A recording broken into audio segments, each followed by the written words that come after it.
Welcome to Wrinkled Wisdom, our podcast based on the human experience. And we couldn't think of a better resource than potentially the greatest generation ever to walk this earth. Our generation and the generation above me owes so much to them. And we want to get all their life lessons and wisdom that got them through their lives and their successes and to overcome hardships and why they were able to do so much for humanity. On the first episode, we couldn't think of a better person to spend it with than Flo. Flo is just a beautiful lady, and she's a pioneer of sorts, and somebody with grit and selflessness, and somebody that puts others ahead of her. And through this episode, you're going to hear some amazing stories that will give you a perspective into the last 90 years from only a perspective of hers, and you will learn so much. We can't wait to take you on this journey with us as we continue to gather stories from that generation and to bring them to you. So please go on this journey, subscribe to our page, like, comment. We will help you drive the stories that you want to hear, and we will go out and try and find people that have impactful stories that can help the generations below them through the journey of life. Thank you for joining us.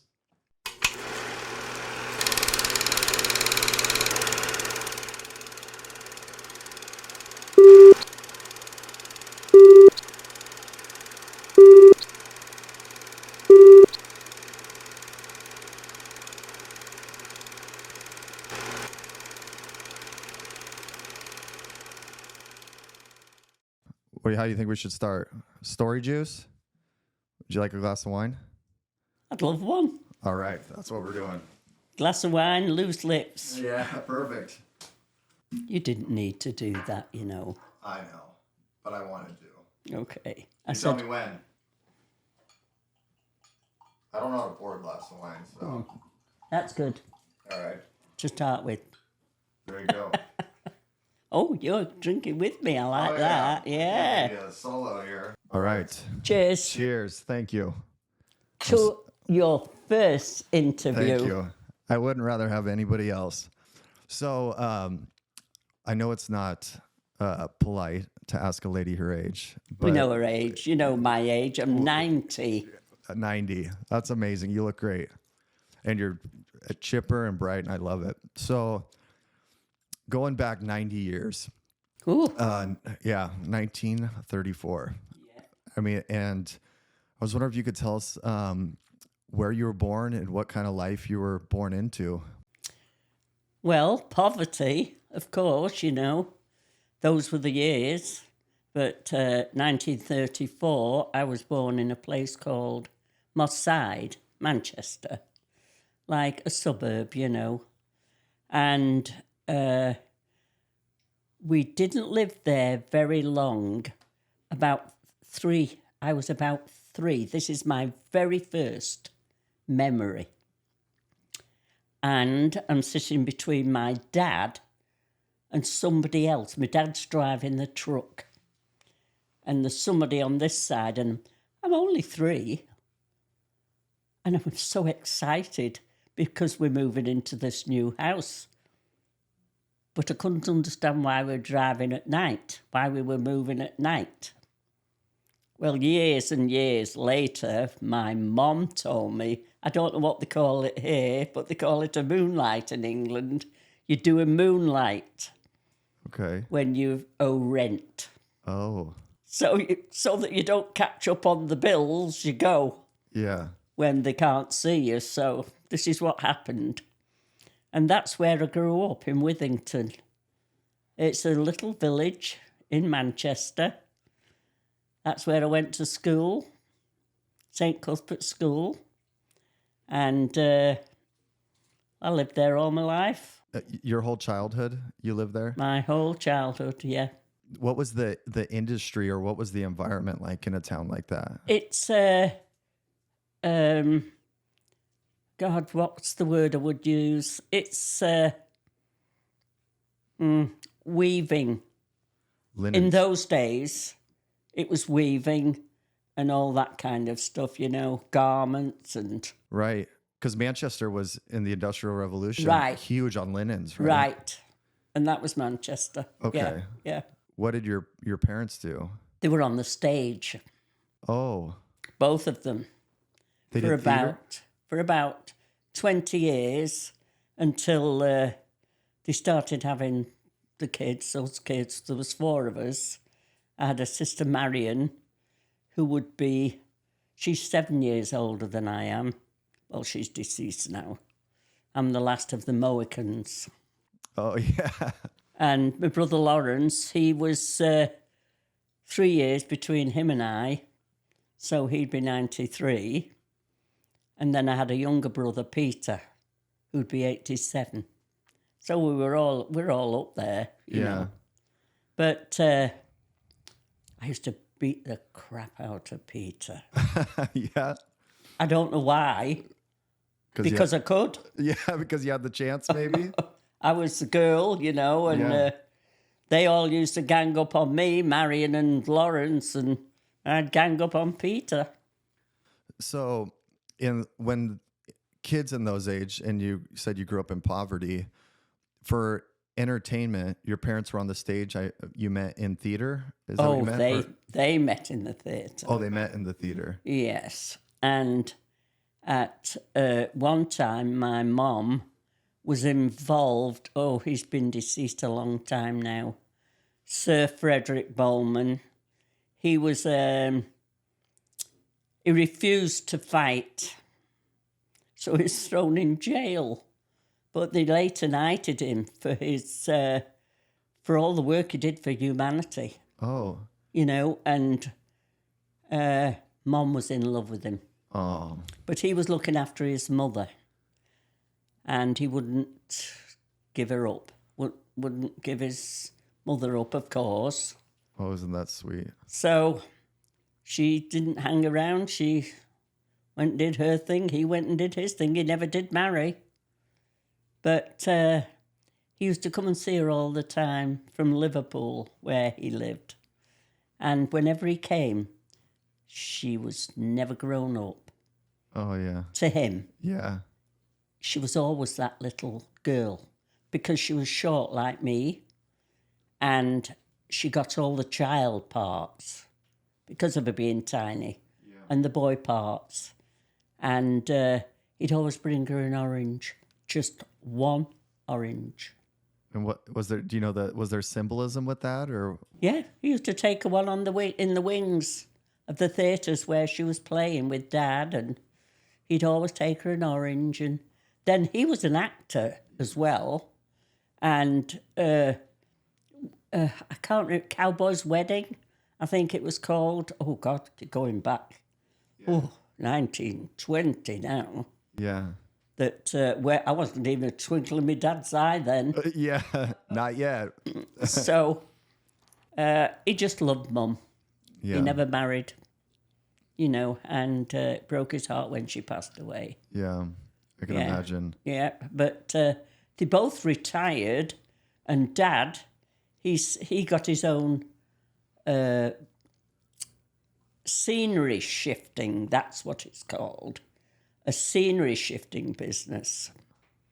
And of course, he'd been in the World War I, 1914 to 18, and he never talked about anything, you know. Yeah. And he was shaving one morning. I was getting on here. I was about 15. And I said, Dad, I noticed this great big scar all the way up his arm. I said, what's that scar? He said, it's where a bullet burned up my arm. And it must have been the shrapnel of that bullet that went into the case and saved his life. Yeah, that is an incredible story. So this picture that we have of the bullet he was shot with, that's the shrapnel that put the hole in. This is a cigarette case? That's the cigarettes. So sometimes smoking does save you, doesn't kill you. And they're still in it. The bullet's in it? No, the cigarettes. Oh, the cigarettes. My brother made me smoke one when I was young, and it nearly killed me. He was sick. My brother. I wonder what it had in it. Like lead and who No, knows it was what? just, well, I didn't look. I just tried to smoke it. It nearly killed me. Did you smoke again? No. That Oh, was it? yes, I quit 22 years ago. Oh, good for you. But, yeah, I smoked. Oh, yeah. That was pretty common back then. Yeah. That's incredible.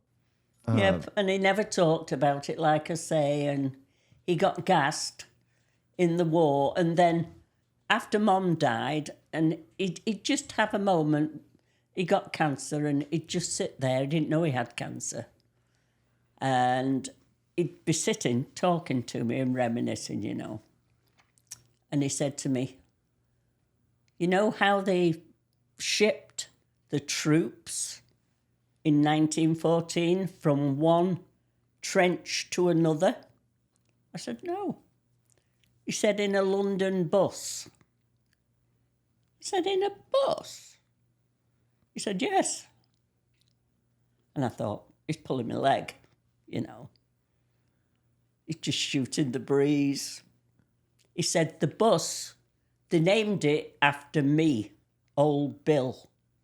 Oh, and I thought, now I know he's joking. Yeah. I'm telling you, I got the shock of my life.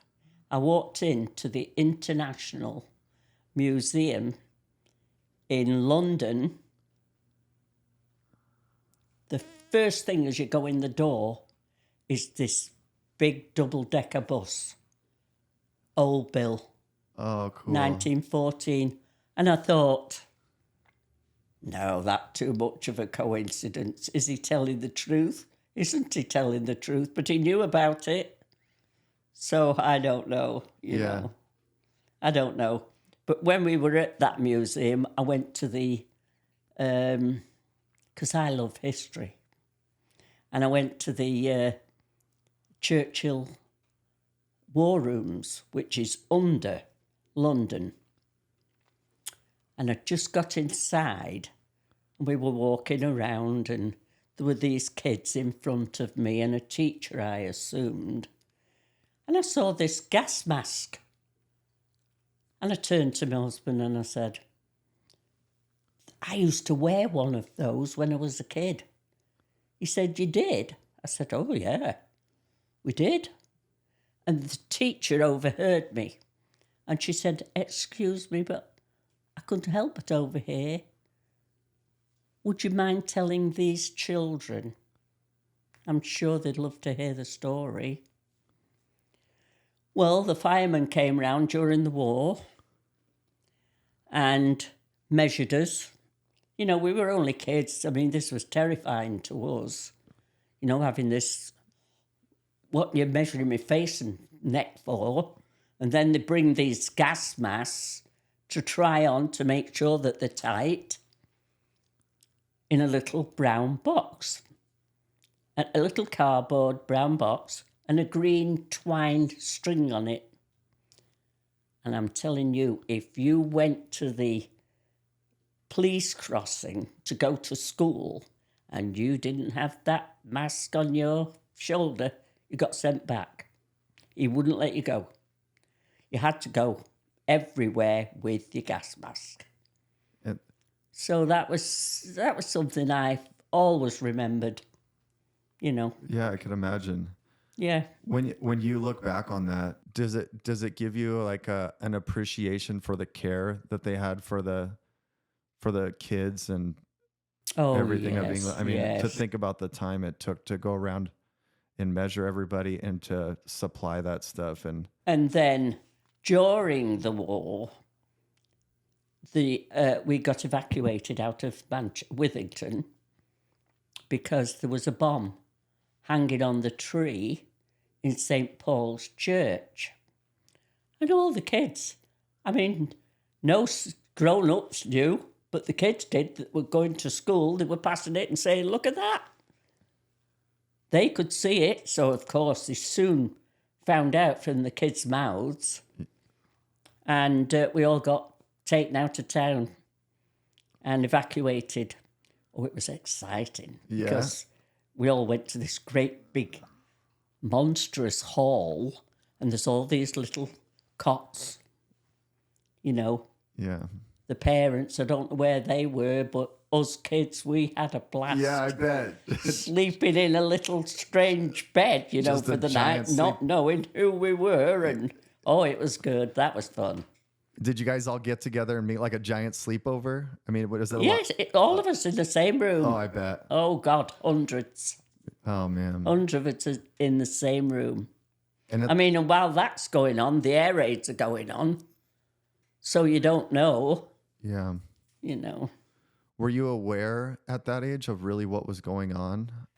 Not really. I remember the day that my dad came in and he said to my mum, "We're at war with Germany."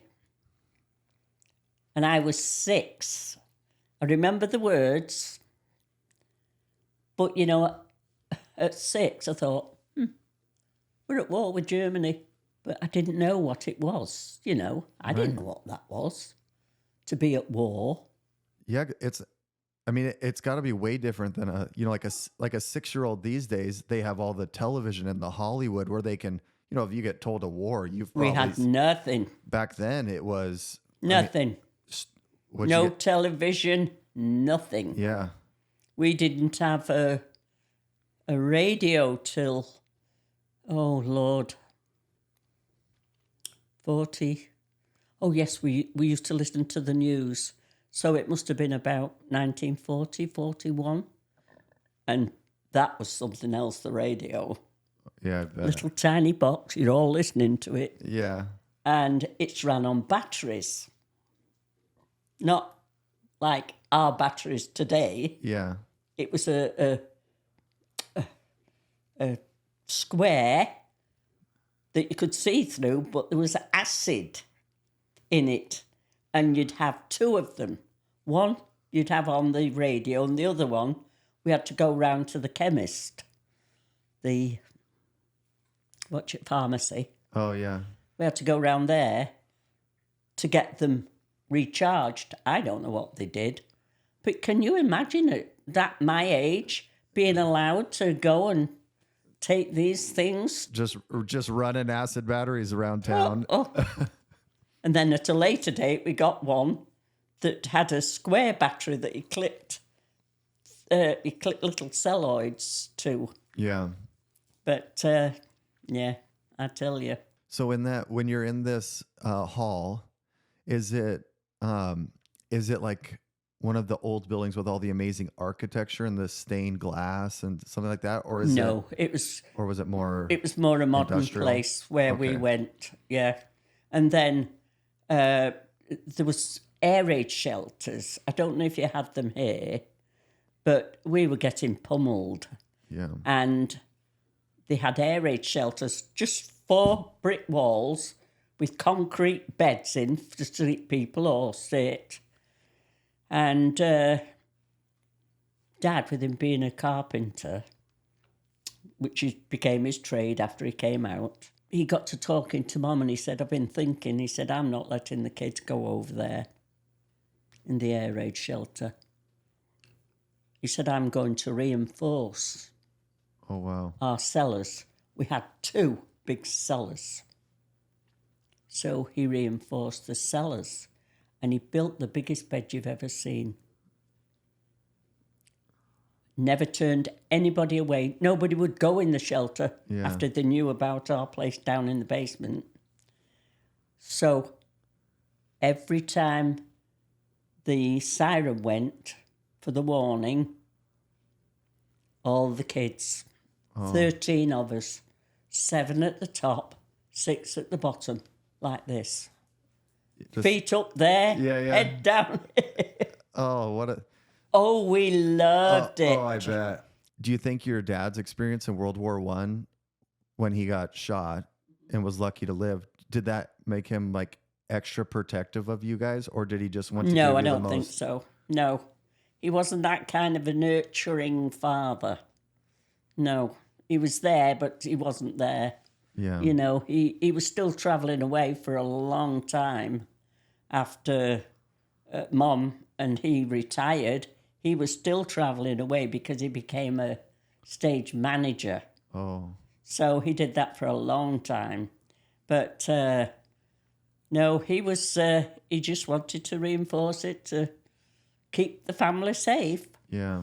He'd do things like that, you know, and it's like he'd make me try things to eat. And Mum always used to say, well, we all know you're his favourite. Yeah. Well, she used to say to me, the others were all mistakes, but we went in for you. My claim to fame, I was definitely meant to be. I'm sure you have more than that. Oh, so he had what they call, you had them here, Victory Gardens. Victory Gardens? Victory Garden, a piece of property that you can rent or they let you have during wartime to plant veggies and things like that.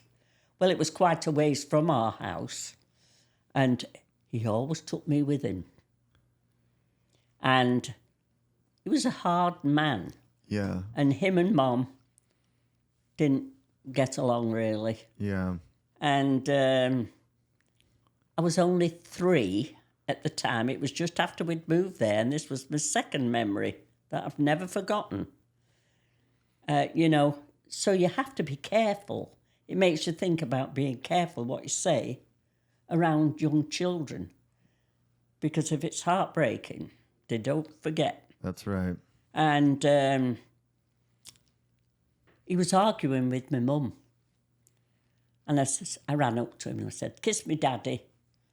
And he said, oh, come on. And I thought I'd done something. Oh, yeah. I backed away like that. That was it. And you've never forgotten it?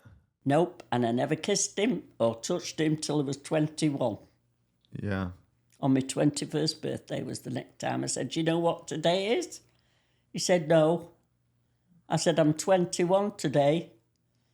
He said, Yeah. man, a few words.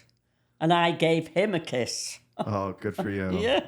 From things I've heard, a lot of the men back then were very hard. Oh, God, yes. And I think from what I've been told, they almost had to be, because in war, so many of them were in wars and hard situations. And it was like, I think they were so afraid of emotions because they were told if you took time to think about your emotions, it could get you killed. Yes, it could. And I think it's unfortunate that bleeds over into families. You see, another reminiscing moment he had, he was in the trenches, and they've got a mock trench in this international war room that you can go through. I went through it, and I thought, oh, God, how did anybody ever do this? And it was so narrow. And Dad said, you know, he said, I watched my friend's head get blown off his shoulders. Yeah. At the side of me, he said, why would people fight? You know? Yeah. And then when we were in the cellar, he'd say, you'd hear a bomb drop. And one of the grown-ups would say, oh, that was close. And those kids, you know, we don't know what the hell they're talking about. That was close. Well, we'd all have been dead, my mum said, if that had have been a direct hit. And I'm thinking, dead. I wonder what's dead. Yeah. At my age, I didn't know what was dead. Yeah, no idea. You know, at 6, you didn't know what dead was. Yeah. No. So we just kept going And how long, I can't remember the exact dates. What was it, 39 to 45 was World War II? Is that correct? Yeah. So were you in the thick of it up until 45, or did it move out of England before Oh, the no. end of Hitler? We were still getting it. Yeah. And my dad, he was what they call a spotter. He'd grab, when the siren went to warn us, and then they'd have another one for the all clear. When we were on the attack was the first one. And he'd grab his hat, a metal hat, put it on and go out and spot for planes. Now, there was a park near us called the Wreck, and the biggest balloon you've ever seen, I suppose like the blimp, Yeah. that big, was anchored down on a concrete slab with chains to hold it still. Yeah. And I thought, I wonder what that's for. You know, you're a kid, you just, ooh, big balloon, how nice. Not realising that if they said that there was planes coming, they'd release this balloon so that the planes would get tangled in it. That was the purpose of it. Yeah, they had to get creative, didn't they? Yep. Just for survival. And then at the side, I always remember at the side of our house, there was a great big red circle on the wall with a slash forward. Yeah. One side of it said S, the other P, and it stood for stirrup pump. And that's exactly what it was. It was just like a stirrup. And one side of the pump, stirrup, came outside the bucket. And then there was a section in the middle that had a hole in the bottom, and that went into the bucket of water. And they had a hose because they'd drop a incendiary bomb and it would splatter and all little bits would go everywhere. And kids, all of us, we all had to do what we could, pass water coming from all over. You know, whoever had got hit is the house we had to go to and get the fires out. And you guys would help do this? Oh, with the water. You know, we didn't get in the way. Yeah. We knew what was going on. Yeah. Fires, and we were trying to help in our way. Right. You know, the bigger kids especially. And the war makes you grow very fast. I bet it does. Oh, it does. Yes, it does. Did you ever feel like you were in fight or flight during that time? Like, was there ever a point where you really got aware, like as you aged? Because you were, what, almost 11 years old when it was over? Yes. As you matured, did you get to a point where you were aware of the danger and that you remember? No, I got to the point where I was very accepting. Oh. Because it had gone on for so long, I'd become very accepting of it. And then you'd go to the next street after there'd been a raid the night before, and 2 houses have gone. Completely gone. Yeah. And then just on the wall is a staircase. The fire engine's there, and there's an old lady in a wheelchair on the platform at the top of the stairs. Oh my gosh. The fireman got her down, and the minute she was down, the stairs collapsed. Now you tell me that's not a miracle. Right. Saw plenty of them. I bet you did. And then we had a little corner shop that I'd never had fruit, only at Christmas, one orange. An orange, an apple, and 6 nuts. 6 hazelnuts. Yeah. And Mum sent me round to the corner shop for something. And I saw these bananas. And I was looking. Oh, I was sly. Yeah. I can see that. Oh, and a vivid imagination. And you could hide probably pretty well. Oh, yeah. So I saw these bananas and I'm looking and checking out. Nobody's watching me. And I snapped one of these bananas and took it behind my back and left the shop. Get in the house and my mum said, "Where did you get that?" I said, "Mrs. Morris gave it me over there." So she said, "Oh, that was nice of her." Then she asked Mrs. Morris, "Thanks for giving Flo the piece of fruit." She said, "I haven't given her any fruit." Oh, my mother. She was a master. Little tiny spitfire. She took me back. Didn't drag me. Yeah. Come on. That's all she said. Come on. and you never said no. So I went in my head like this, and I'm dead ashamed, I'd stolen this. And Louie, the girl at the shop, she said, we saw her, we just didn't have the heart to take it off her. I bet. So they said, so my mother said, well, that doesn't make it right. So that was that. But, God. There's a little bit of a lesson in that. Yes. Sometimes it's just not worth fighting over No. something. No. So after the war, when you became an athlete, or you already were. Oh, already was. God, from being very young, when I started to swim, I'd swim for the school, I'd swim for Withington, then I started track running, and yes, that's when I was running for Reynolds Chains. I worked at Reynolds Chains.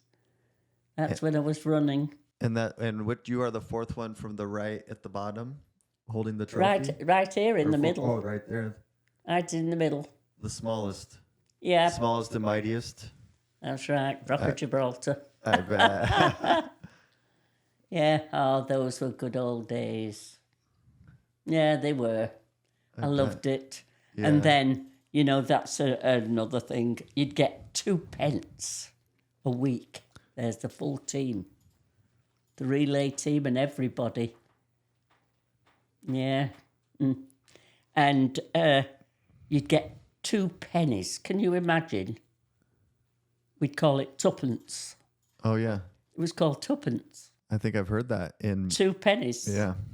And that was your spends. Once that was gone, that's it. And I'd go to the swimming baths. That was a penny. That left me a penny for the bus to go home. And you'd come out, you'd be so cold. And there was a little tiny shop round the corner, and he was selling, they're like bullion cubes, but they're called Torox. Okay. Oh, God, they were so good. And it was a toss-up whether you walked 10 miles home or got a hot drink. Yeah. The hot drink came mostly. Yeah, I bet. Because you weren't afraid of running. So what was 10 miles walking? No. So it was walking. Oh, that's I've done something. a lot of walking. I was going to start and train when I was 75 for a marathon. Yeah. Because I miss it, Yeah. I've always been involved. I've played for Western Command.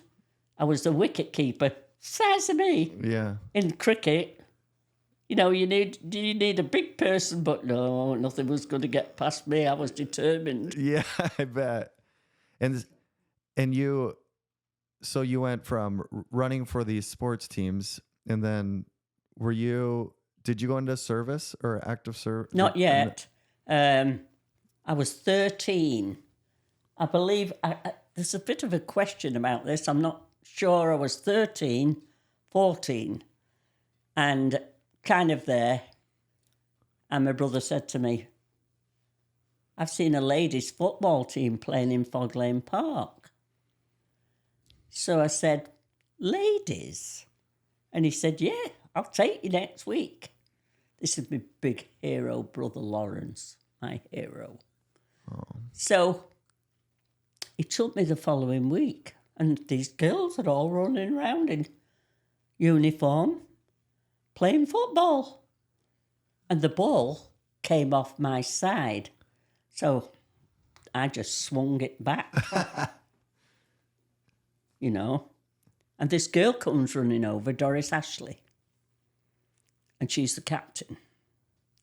And she said, do you play for a ladies' team? I said, no. She said, whose team do you play for? Oh, no, she didn't ask me, do you play for a ladies' team? She asked me, do you play football? I said, yes. She said, whose team? I said, my brother's. That's whose team I played for, and that's why I was hardy. Yeah. Because they didn't give me any change. They beat me up and pushed me around, and They made me tougher. Yeah. So she said, "Do you want a game?" I said, "Yeah." Well, I'd no football boots, obviously. I didn't have football boots. So I said to Lol, "What am I going to do for football boots?" "I'll loan you mine." And he only had small feet, but mine were even smaller. So we stuffed socks in the toes to fill up the gap. And I went and played, had the time of my life. Yeah, I bet. And that's when I joined the Corinthian ladies. And what exactly was the Corinthian ladies? It's the ladies pioneering. Pioneering. One of the very first pioneers, our team, the Corinthians, were. Of ladies football. Of ladies football. You're looking at one of the original pioneers. Oh, that's something. Yeah, I loved it. And how old were you again at this time? 15. 15. Yeah. So this is 1949? Yes. But, yes, this Dr. Gary James, he's going to interview me for his book. I'm in his book. Oh, really? He's done a study of the Corinthian ladies and he's written a book about it and about the original pioneers. Oh, my goodness. The Football Association, as it's called over there. Yeah. No. Pop Ashley, the owner and manager, he wanted us to play on proper football fields, and the Football Association said, no,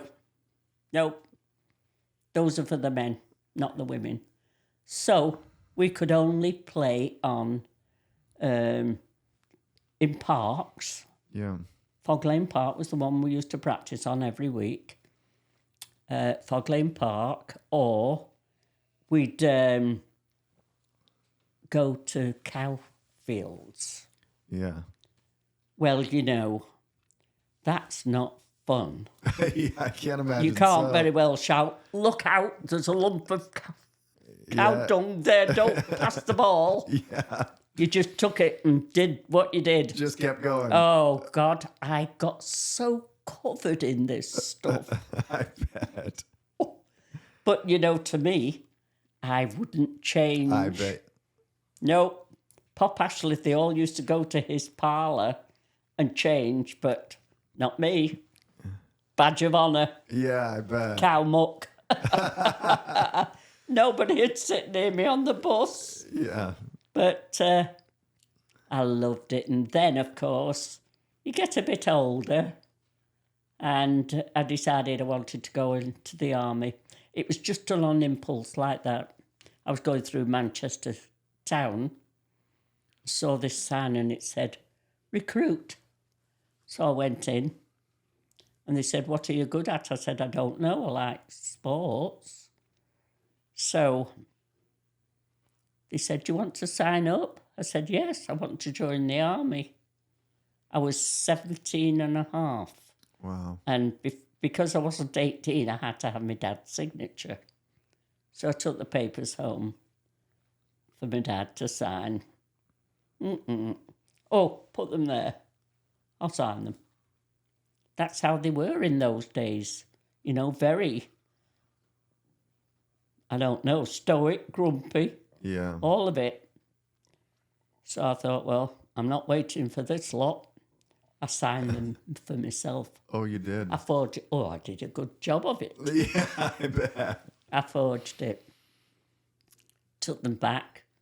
And they said, "Well, you've passed to be a PE teacher." I said, I don't want to be. I want to be a cook.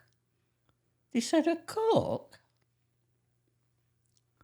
That's the last place. People that can't do anything else, that's where we put them." And for me, it was where the food was. Oh, yeah, you got to get that banana. Having had so little food, Yeah. growing up, I wanted to be where the food was. Yeah, I can't blame you. But because of that, I was the only woman chosen out of men and women in, I think it was called Venning Barracks in Worcestershire, to go on the Queen's coronation. Queen Elizabeth. What an amazing human she was. Oh. My birthday's April 22nd. Her birthday is the 23rd, her official birthday. Yeah. So what was it like going to the Queen's coronation? I mean, that's well, magical? Or I didn't go to the actual coronation. Oh. I cooked. Oh, you cooked for it? Cooked for the troops. Oh, you're okay. I cooked for the troops that were coming from all over the world. Oh, wow. Me and a sergeant, we looked after the sergeant's mess. And then we got told this one day that Princess Elizabeth, because she was still princess then, Princess Elizabeth and Queen Mary, which was her grandmother, were coming to the sergeant's mess. They didn't want a special dinner. They wanted what the sergeants were having. Oh. So then after that was over, she came into the back kitchen, thanked Sergeant Scally, and of course I was the junior there, so I didn't get any thanks, but it was general. It was very nice. Yeah. And she is amazing. Yeah. She was amazing. Yeah. Yeah, she was. She was absolutely amazing. Imagine that her impact on the world. Oh. Even like, just like my daughter just adored her just because of the connection with corgis, but just, seeing videos and when she passed and, they read about them and there's movies about her and things. Oh. And little girls just still adore her to these days. She's such an example and such a... Yeah. Well, my daughter still lives, the eldest daughter still lives in England. And she got me the very first coin that was printed for King Charles. So growing up in the wartime back then, you kind of hold on to little things. Like, the small little things mean so much, it seems like. We were talking yesterday, a friend of mine and I, and she's English, and she said, "What game did you play when you were young?" I said, "Kick can, hopscotch, Yeah, leapfrog, marbles." Didn't have any other games. There was no, as you say, there was no telephones, there was nothing. And that's what's missing today, is the kids. Yeah. Instead of being out playing in the fresh air, yeah, filling the lungs with air, they sit there with these... My grandma calls them button boxes. And I had to break it to her. I was like, "Grandma, they don't have buttons on them anymore." But she gives me a hard time. Yeah. Call them worse than that, I'll tell you. Yeah, that's all right. You can tell us whatever you call them on here. When I was about 6, another memory. When I was about 6, Dad had chickens. But he sold the eggs. Or he'd keep a couple for himself. And Mom, the two bigger kids were too big. My little brother was too young. So I was about, 5 or 6. No, the war was on. So I was after 6. I was probably 7. Flo, go through the chicken hole and get the eggs. Can you imagine what that's like? Climbing through a chicken hutch. And these things are looking at me and I'm thinking, oh my God, they're going to peck me. Yeah. I was frightened to death and I'm slipping my hand under the butts to feel for eggs. And I'd take them out, Mum would say, "Come on, make us all eggs, And then Dad would come in and he'd say, "Don't know what's wrong with those chickens, but they've stopped laying." I bet. I bet. What fun memories, though. Yes. I mean, just the littlest things, probably so rewarding. That you just don't forget. No. You just don't forget those things. And then he'd take me with him to his victory garden. And he wouldn't talk to me. Only to tell me, these are weeds. That's food. These are weeds. That's food. I want you to pull all the weeds. I did the weed pulling, and I still love it to this day. Yeah. I do. What makes you, or what do you believe makes you still love it? Is it because of the memory of going back, I think maybe. or just the understanding of you got to do this to get your food? Yes, I think so. I think maybe that's it. You know, and another thing that I used to win silver platters, get prizes for running, and I'd go home, Mom thrilled, and then I'd never see them. And I'd think, where's it gone? Yeah. Well, things were so tough in those days. Yeah. Everything got pawned. They'd go to the pawn shop, pawn it, and then retrieve it when they had the money, or keep paying the interest to keep it there. Mine never got retrieved. Yeah. And years later I said to Mum, what happened to that? And she said, she told me. And, you know, obviously, you don't say anything. I said, oh, okay.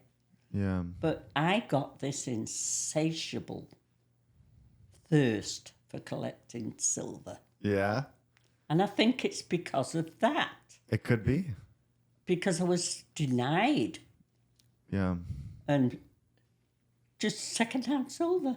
It's amazing to hear, like, how happy you are when you tell these memories, even when they are so hard. Yeah, but traumatic.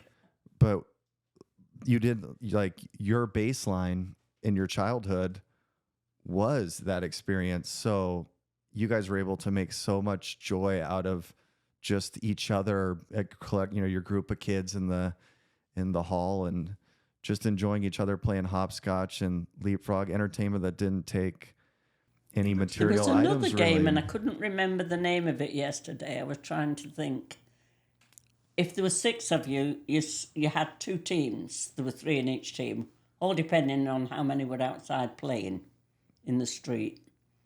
And the first one would put the hands on the wall. The second one would put the head in the legs. And the 3 of you would build this like a platform, and the other 3 had to try and break it by jumping on your back, so that they'd leap and jump as far as they could. Then they'd struggle to get to the first one. And if you gave in, they got another go. If you didn't give in and you won, they switched, and we jumped on their back. What a creative game. It sounds a little aggressive. It was. That sounds like you guys had a lot of fun. It was. That's good. Was. It was. Growing up with boys, though, that's hard. Yeah. So after you cooked for the Queen, and how long were you in the military for? 3 years. Was it enough? Was it a mess? Was it enough? More than enough? No. I'd have signed on for 22. I loved it. Yeah. I liked the discipline. And it gave me what I couldn't get in Civistry as far as sports were concerned. Oh. Oh. Oh, so you played sports in the military? Oh. Run, swim, Western Command.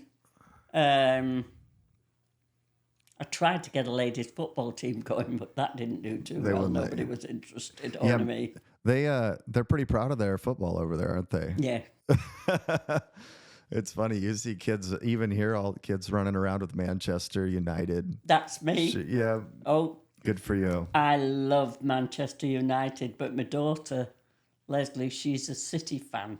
Oh. And this doctor who's writing this book, He's a City fan. So when I was talking to him, he said he's going to interview me. Are you excited for that? Are you excited for that? Yes, because it's the Corinthians. Good for you. You should And I be. will show you this picture. It's on my phone. Okay. I'd love to see it. Yes, 48, 49. The original Corinthians. There can't be too many of us still living. I know he interviewed one that was 92. Wow. And I'm 90, so can you imagine? Yeah. They're all up there. Yeah. And you look great. I love your chipperness and how just sharp you are. Well, that's nice. It's probably from all that hard work. Mm-hmm. Yeah. Didn't kill anyone. You didn't? Not No, yet. I said hard work doesn't kill anyone. I thought you said you didn't. No, not yet. Not yet. Yeah. Well, so I'm going to stay on your good side. Yeah. I promise. So after you got out of the war, what did you go? Did you, or excuse me, out of during the the military? army. I meant out of the military. Yeah. When I came home on leave, I'd go and ask, could I have a game? Yeah. You know. And then I started having a family when I came out. That's what I Got was married, wondering. had a family. And Mark, Mark was about 4. In 1951, I believe you've got one of the programs from there. I said, I'm going to take you we're going to see the ladies' football team, hoping that they were still playing, because you never know. And so we went round to the park, and there they were, still playing. And Pop Ashley, I saw him on the wings, you know, and I went round and I said, hi, Pop. Oh, Flo, welcome home. Oh, you know, Yeah. hugs and loves. And he said, do you want a game? I said, I've got no boots. He said, I've got some. Here, I'll mind the boy. You go and have fun. Yeah. And he said, you're playing for this other team called Benfica. And he'd started a second team. So I thought, I said, Benfica, where did you get the name? He said, as a matter of fact, it's an Italian name. We got it from the Benfica team. And he said, they're going to buy the first uniforms Oh, wow. for the team. But for me, I I don't want to sound tough, but they were like wimps. Yeah. Yeah. I never got away with anything, Yeah. you know, and that's a thing that upset me when I was watching the World Cup Yeah. and the Americans won it. I'm watching it with my daughter, and I said, look at these. Just a bunch of wimps running around. No. Oh, no, they're skilled. Oh. Skilled soccer players, the Americans. So, yes, they are. But I thought, they're fighting for equality Oh. of pay with the men. What the hell ever happened to the love of the game? Right. We got paid. We didn't get the money. And in today's world, we'd have been professionals because we were paid. Yeah. But every penny we earned went to charity. Yeah. And I don't know how Pop Ashley decided which charity it went to, but I played for them a couple of times, and I played for them in 1959 was the last time I think I played, and I just couldn't hack it with the Benficas. I couldn't. And, you know, you can't just drop out of the first team and then when they've won the World Cup and the league and you come back out of the army and having had babies and want to go back to the first team. Oh, no, you have to earn your colours. But, you know, I just loved it. Yeah. I loved it. I can see that. Oh, I did. I loved it. It's My first boyfriend said to me, there's only one thing I don't like. I don't like you playing ladies football. So you've got a choice to make. I said, no choice. Bye, love. choice is made. Bye. Good for See you. ya. Yeah. Good Oh, for you. no, I wasn't giving up football. Yeah, good for you. No. Did you take those, like the skills and the like your drive into your family and put that into your kids? They all, the athletes are, How many kids? was if you don't- Gary. Gary? Oh, Gary. Oh yeah, What a runner. I bet. Oh, he was a runner. And his teacher said, it's too bad he'd go far. Even the Olympics, if he'd quit smoking. So how many kids did you have? 6. 6 kids. That's a couple. Mm-hmm. I come from I have 5 siblings. 2 boys and 4 girls. Yeah. Did you love it? I love them. Yeah. My kids are my world. You know, you can't talk about your whole life in a blink. Yeah. That's right. It's the memories sometimes I forget. Some of it I don't want to remember. Yeah. It's blocked out. But you know, every now and again you get these flashes, Yeah. and the good Lord lets me have as many as I want Yeah. when I need it. You know. Just as reminders. Oh, Yeah. yes, it's amazing. It's amazing to look at like contrast, how we kind of build our lives off of contrast, you know, like the good times and the bad times. But as long as you can still remember those bad times, those good times feel so good. And I just couldn't imagine going through, you know, what you did in your childhood. And then, you know, Did you ever ride a tram? a tram, like a train or a No, a tram car on rails. tram car, An electric. like a trolley, A what? like a trolley or I've written A about, trolley. yeah, Maybe that's what you call them. Maybe, like they I have in don't- San Francisco. But those have got rubber wheels. These had metal wheels that ran on Oh, yeah. metal rods all the way through. yeah, And then the day that the war was over, this is another memory, we all got table to table. We had a party, VE Day. And the American soldiers came from Warrington to join us in the celebrations. yeah, yeah. They call it VE Day, right? Or V. Yes. Yeah. VE. Yep. And then you'd hear the kids, got any gun, chum? That was to the American soldiers. Oh. Got any gun, chum? Oh. And they'd give us these candies and chop. That's how I learned to jive, Yeah. was from the end of the war. The American soldiers Yeah. taught me how to jive. Oh. What was the look on America back then? Like how did England or Not very popular, because the Americans were coming over to England and taking all the English war brides back. Oh. So the English soldiers were very happy with the Yanks, as they put it. Oh, I don't blame them. No. My sister married when she was 70, nearly 18. Yeah. She married an American and came here as a war bride. And she used to she went to a place called Ellis Island. Oh yeah. Yep. Yes, that's still there. Yeah, that's where my great grandfather came over from Sweden. He from came where? he came from Sweden. Oh, Yep, through Ellis Island. Yep. When did you come to America? 1979. Bad.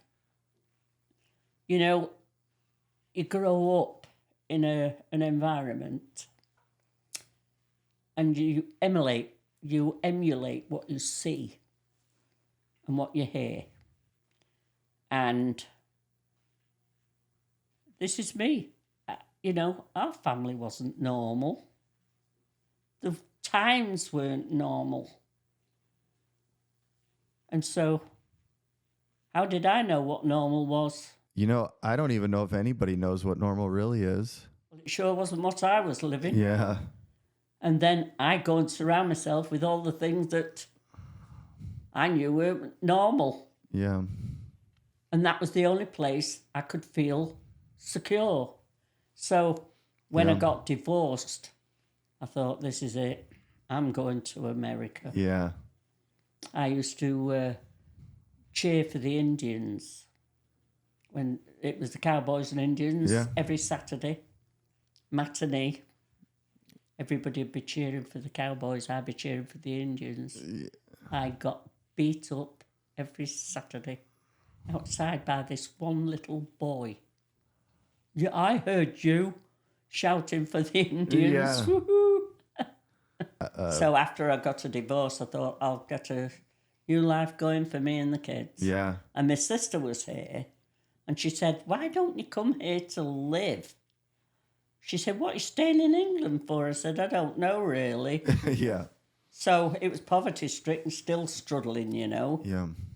And so I went back into the living room, and the kids were all there. And I said, who wants to go and live in America? Way! Oh, boy, that was just made their day. Yeah. And that was in 1978. And the boat people at the time took my first set of visas. So I had to find a job after I quit my job. And I went to work in a cheese factory just to keep the kids fed, you know, and keep us going. Yeah. And then they gave us 7 days, the embassy. We'd all had a lot of money, and a lot of paperwork. It's not easy. Yeah, I couldn't imagine. Well, it's harder now than it was in those days, 1979. Yeah. 45 years ago. Yeah. And this coming year, I'll have been here 45 years. I'll have been here longer by my anniversary in December than I lived in England. Oh, isn't that cool? Mm-hmm.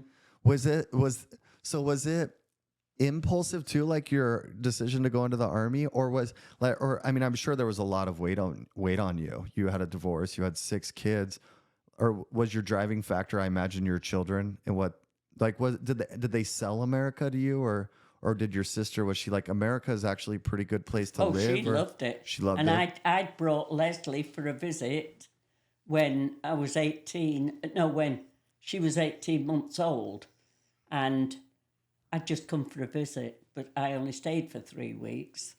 But I loved it. I loved the space. Yeah, that's something a lot of people that, like my generation and younger, I don't think they realize how when you go to these countries that have been developed for a long time, you don't just go out and there's not just a field sitting next door. There's not just a property on 10 acres laying around. It's very tight. It's been populated for centuries. You can't get houses. Yeah. For one thing, I don't know how they're even surviving in England at the moment. Yeah. I feel so sorry for them. I do, really. Yeah. You know, it's hard. Life is it's kind of a mystery. We don't really know the answers, but I guess that's why I'm doing this, is to have people like try you and come on. recover history. Yeah, I want history, and we really want to see put the perspective into kids and you know, whatever you consider kids. I mean, we probably consider kids a different age group, but you know, the middle generation and younger, and really get perspective on what life lessons can we learn from the people that have lived life the most. And that's, I mean, just from your stories already, and I'm sure we can get tons more. I mean, we got time if you do, but I can't imagine picking up 6 kids and going across the ocean to an unknown, to an area that you only spent 3 weeks in.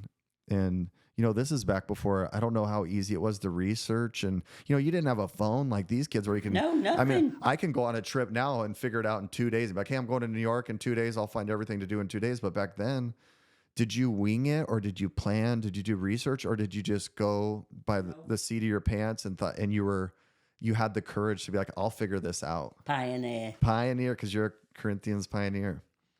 Yeah, that's good for you.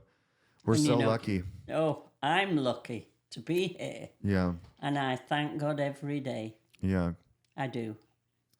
It's just, I went back there and my job, the most recent job I had there before I came here, was a loan officer. Worked just more small, unsecured loans.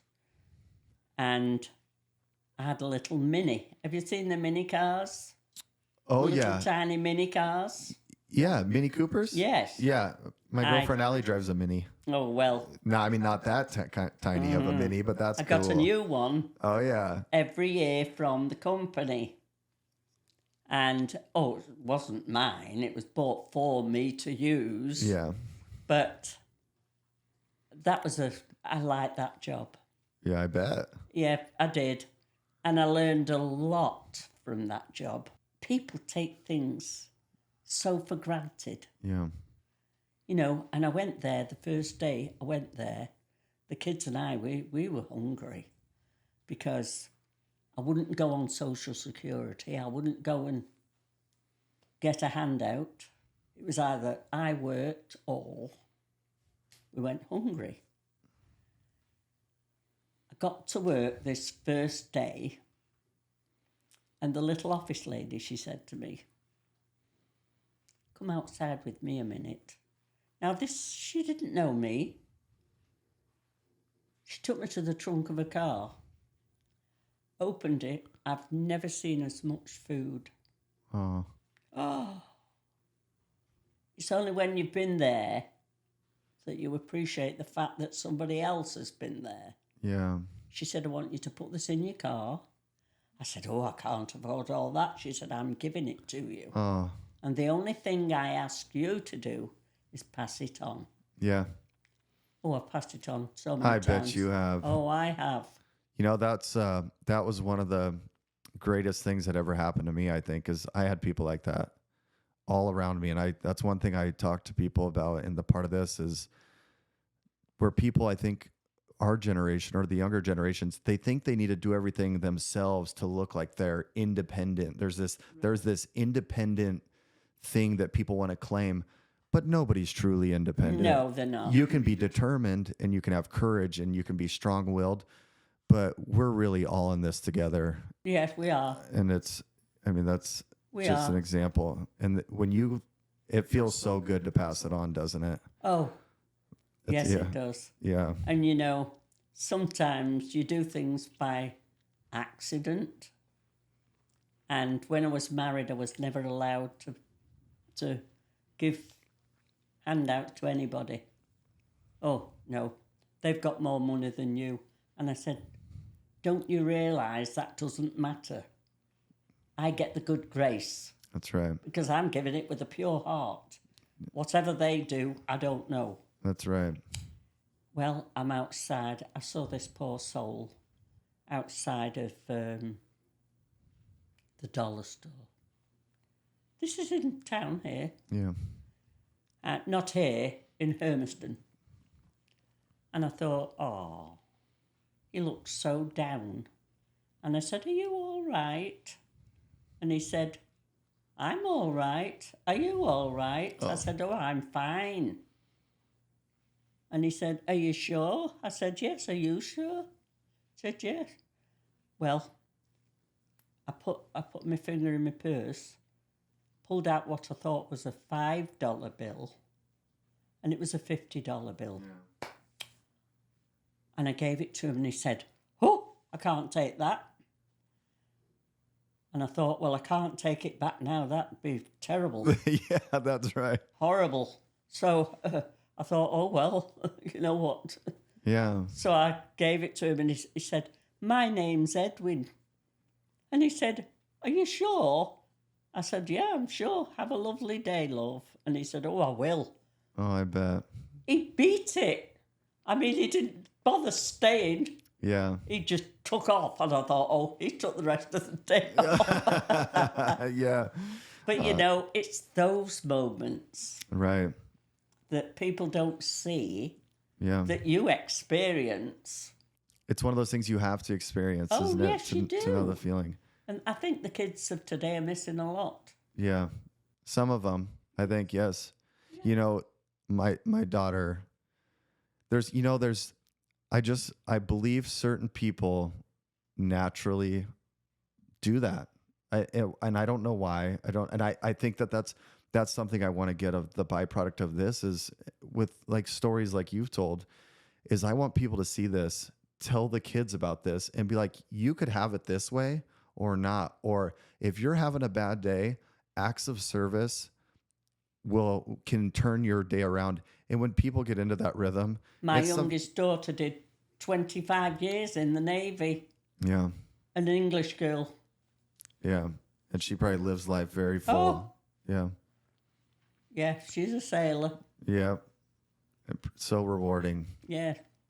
Yeah, it's a great life. If any, they get the best education, sports, if they're into sports, like I was. You know, I got sports. And when I'm thinking about it, I think the reason I stopped playing altogether, not only because of Benfica, but I think it was during that time I had an accident and I hurt my knee. And it wasn't a clean break, it was several fractures in the kneecap. And they put me in a cast from the heel to the top, but there was a 2-inch gap at the front. So I don't know what that was for, but that's the way they did it. Yeah. And I was in that for, long, many, many months. Yeah, that could do it. So I thought, just then, that was another flash, see. I thought, I wonder if that was why I quit. Yeah. Maybe. I'm sure it was a collection of things. Mm-hmm. Life gets busy. Oh, it does. Yeah. Yes, it does. The kids of today, they just don't know how good they've got it. Yeah. Thanks to people like you. Oh. It truly is. I think that they don't understand who they owe all these gifts and things that they have in life. Not just gifts that are handed to them, but, universal gifts that go on in their society. We really have it so lucky. And I think it takes, I will say the grind, is there still, but it's a different grind. It's not life threatening. Well, in some cases it is. If you're a cop or law enforcement and you're in a career that puts you in, dangerous situations like that. But most of our society now it's more for the corporate grind. It's not for the grind of survival like you. And it's like we did. I couldn't imagine. I once I think you'll appreciate this, not to take it away from yours, but you'll relate to this this is a few years back. My grandpa's 90 as well. And we were out on the farm and I had my phone, or my button box as my grandma calls it. And I was doing something and I had to respond to a bunch of people. Well, I didn't have cell service out on the farm. My family lives in a town where there's no cell service still. And I knew that I had to get these things done. I had to check in, and I told my grandpa, I was like, Grandpa, you're lucky you didn't grow up now where people think they can just expect something from you at an instant or something of those sorts. And he said to me, he goes, I don't think so, little David. He's like, when I was a young boy or a young man, he's like, I didn't know if I was ever going to have a family. And that was one of the best things I'd ever heard. Oh. It changed me, and it made me think, how lucky I am? How lucky I am what I'm able to do. Even just right now, how lucky I am to do this. I mean, you weren't able to do this, back then. And how lucky we are in this time to be able to get your stories in that perspective and take this. And we can, anybody who's interested can hear these stories. Forgotten. Yeah, well, we're not going to let it get forgotten here. I love history. Yeah. I do. I love it. I'll come and talk anytime you want. I appreciate that. Anytime you want when you need a spot filling. If I could ask you one thing, going through all that as a child, if you could say something to like maybe parents like my age who have children, what is one of the most important lessons that you think, or what is something that you are so fond of, or even if it was a bad thing that built contrast with you? Because you definitely have an amazing character that's very driven and chipper and I ambitious. tell all kids, learn to listen. Yeah. Learn to listen. Because the stories that my mom and dad could have told me if I'd have listened, but you're too busy doing your thing. Yeah. Burn the bra and let's go dancing and all this. No time for anything. Only boys. Yeah. And I just wished I'd have listened to my mum and dad more. We all have a gift, Yeah. Every one of us gets a gift. And I think mine is being able to talk to people and it doesn't bother me. Yeah. I have the same gift as you, I think. Yes, and you do. And it's a beautiful gift. And I tell people that, I mean, it's the best word. I truly believe this. And I've talked to Wayne, who's sitting behind the camera here, that I believe the best word is hello, no matter what language you say it in. No. I mean, because it's... Well, you get more from it than they do. Yeah. The rewards are amazing. Yeah. What does it cost you to smile at somebody? Nothing. That's right. Costs you nothing, but it gives you everything. Yeah. But it gives you. And the thing is, they smile back. Yeah. They carry it around. Is there anything you would go back and... I mean, I know it's kind of a loaded question. Is there one thing you wish you could have done? Or if you go back? I've still got a bucket list. I've got 2 things left on it. Oh, yeah. What are they? We got to know this. One of them is I'm going to jump out of a plane. Oh. I want... With a parachute, I hope. Oh, God, I hope. I'm going to... What do they call it? Skydive? Skydive, yeah. Yeah. I want to do that. Okay. And I want to go on a skip line, is it? A zip line? Yes. Well, I think we really appreciate all your stories. I can't thank you enough. Oh. I don't know if you thought at 90 you'd be helping a 37-year-old's dreams come true, but this has been a dream of mine for years. Yeah. So dream thank you. Big, love. Oh yeah, we're doing it. Yeah. You dream big. That's wonderful. Yeah. So yeah. I really appreciate you taking the time and having the courage to come sit down here and tell your story. And more stories. I hope this isn't the last time. No. Okay. Too many stories for one visit. All right. I appreciate that. I just appreciate you coming. Oh, and I genuinely mean that. Yeah.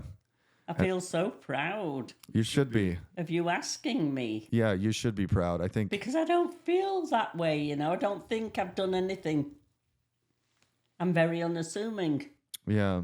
Well, you've just living life. Being 90 is what an incredible journey, and you've done so many things, and it's nice that sometimes it takes a different perspective to shed light on that and to tell you really what you've done. And I admire, just being from a different part of the world and dragging 6 kids over to the United States. And I mean, just what a courageous act. And just pioneering. And I think that's, and all those that's come after me of my family. Yeah. Yeah.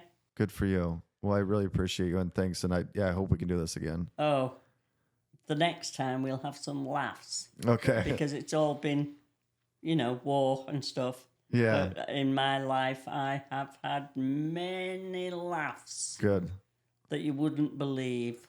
Well, I look forward to that. And we got time, so we'll do it. Okay. Thank you.